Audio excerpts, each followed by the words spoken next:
I'm sitting down because we've got Aoife in the house. Yes. Hello, young lady. How are you? Lady? I'm very well, thank you. How are you? It's right, the lady bit was sarcastic. Are you enjoying sitting down? I am. It is a pleasurable experience. Yeah, it's good. So what have you been up to then, Trouble? Well, I've been playing Ico and Shadow of the Colossus. Well, she gets all the best jobs. I get all the best games, don't I? That's because I fight them in the office for it. She actually does. Sweep their desks until they give me. I'm not joking at all. So, okay, let's talk a little bit about this. Obviously, there are some people who don't know Ico and Shadow of the Colossus. Frankly, what are you doing? Just, judgment over.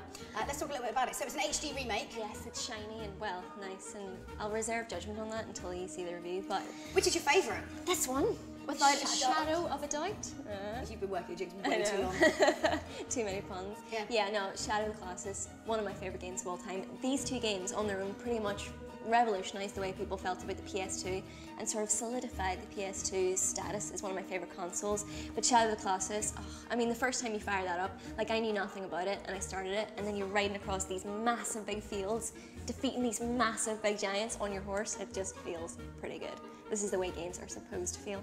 Yeah, it is amazing. I have to say though, just to be difficult, my favourite's Ico. Come on. Yeah, it's basically a clingy relationship simulator. To be fair, Yorda is the most annoying woman I've ever met. I'm sorry, but she's like, you deserve to get sucked into the underworld. You totally if you're going to be that stupid, love, let's face it. If you can't make a jump of like 1 foot, I am not holding your hand. You can do it yourself. And the hand-holding thing, I felt, even in the game, I felt uncomfortable with it. Yeah, it's a little bit clingy. Make it at least do something. I'm hitting them with a stick. What are you at? Come on, what's going on with you? Well, if you don't know the story, it's about a little boy who has horns, and in this particular community, if you're born with horns, this feels like a slightly judgmental thing to do, you get put in like basically sort of like a tomb, a coffin, in a giant castle and left there to die. Then you get a fun game out of it, so it's plus and minuses. Yeah, and I mean just the iconic sort of windmill scene as well. Like, that's just one of the all-time great sort of sequences of gaming. Like, it just looks amazing. Yeah, it's a work of art. These games are actual works of art.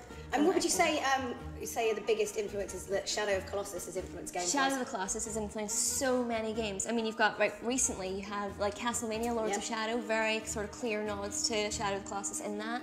And you've had any sort of game with an epic boss battle like God of War. There's so many things like that. Anything that you have to climb to sort of get their weak point and stab and go like that. I felt a little bit bad really for the creatures in Shadow of Colossus. They're just minding their own business out on the plains, and along you come and stab them in the face. Yeah, no reason. I mean, it's basically just boss battle after boss battle. But well, the fact that they're the only living things in this entire land, I think, makes you feel a little bit bad. They're endangered species. Yeah, I mean, environmentally, I'm sure the WWF would have something to say about that. Just because they're big doesn't mean they're they're quite misunderstood, obviously. They might like macrame. You just don't see where they live. They might be very creative. True, and if you've played the game before, you will know that it's just a bad idea. Is it worth getting them? Is it worth getting the HD remake? What would you say? No. That's my opinion. I'm sorry. Why so? They're so amazing, and I've actually had some of my really good friends ask me, right, I'm thinking about buying a PS3 just for these two games. Is it worth it? No, it's not. Because basically, I think that Team Ico have been working so hard on The Last Guardian that I'm not annoyed about that. No, well, I mean, that's fine. If you want to work on The Last Guardian, please do that and get it out faster, because we want it right now. But I think that these two have sort of hit the back burner a little bit, and the HD remake hasn't really been concentrated on quite so much.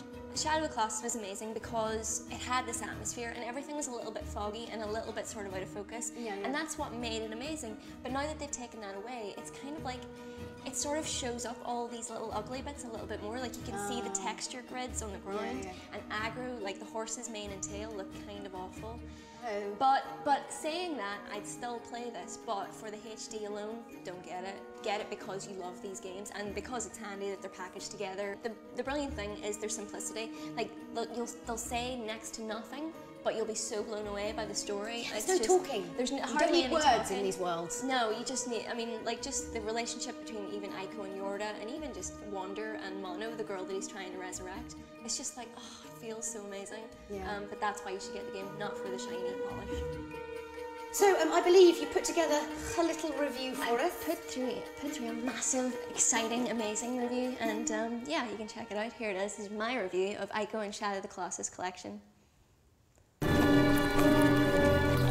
It takes a special kind of game to be remembered and revered years after its initial release. But here, standing tall and holding hands are not one but two of the PS2's biggest hits, Shadow of the Colossus and Ico. Let's take a look at the Team Ico HD Collection and see how these two classic behemoths have stood the test of time.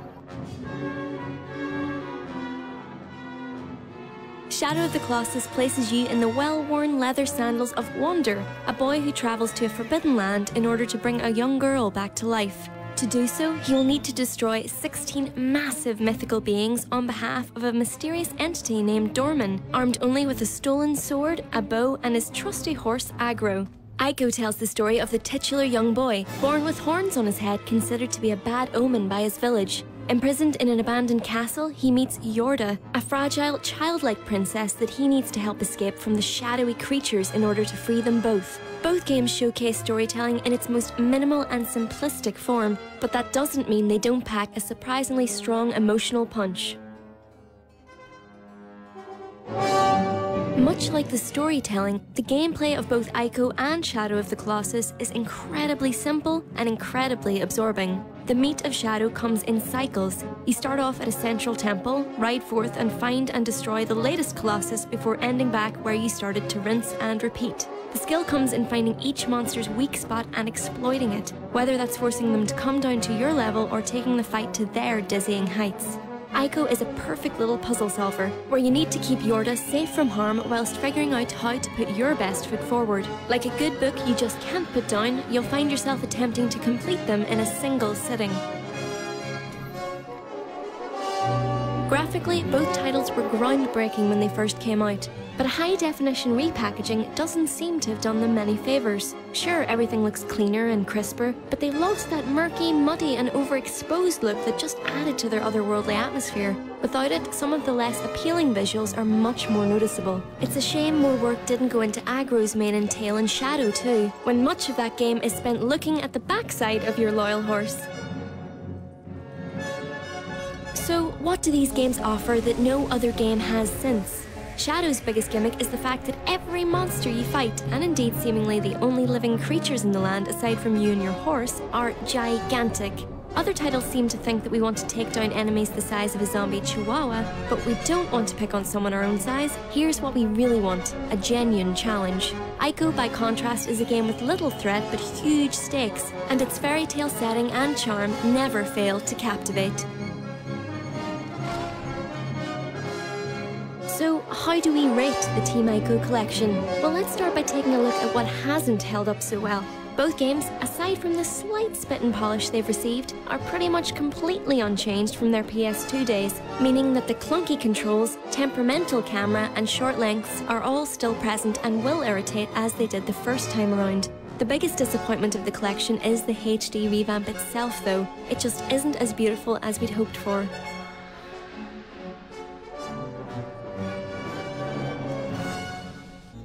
But on the plus side, it's Ico and Shadow of the Colossus, two of Sony's best loved and most iconic games, brought together on one handy disc. Minimal narrative and atmospheric setting are what make these games stand out in your memory, as well as the cinematic visuals and jaw-droppingly beautiful terrain. Whether riding across a vast expanse with the wind in Wander's hair, or scaling a windmill atop an island by the sea, this is how games are supposed to feel. Epic and ethereal. We loved Ico and Shadow of the Colossus the first time we played them many moons ago. And, if it's possible, in all the years that have passed and the many games that have graced our consoles since, now we love them even more. If you haven't had the pleasure yet, do yourself this colossal favour.